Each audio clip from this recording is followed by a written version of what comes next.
So around the world is basically where we're moving from the squat. We're going to bring one hand behind us, fingers are pointing out, take the body weight back onto there, shoulder moves over the wrist.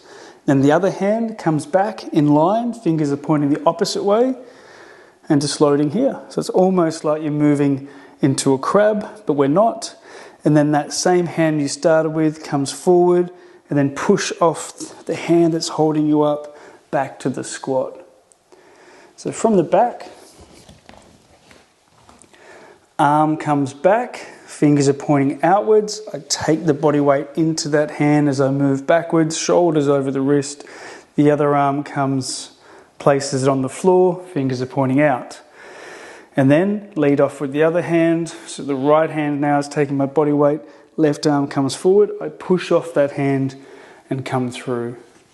Around the world, you can do the same hand that you led with, or practice different combinations. In the beginning, if it's too intense to take the hand too far back for you, rather than have it far behind you, just bring it closer in, closer to your body, to the butt, so you're not doing too much movement forward and back. Around the world.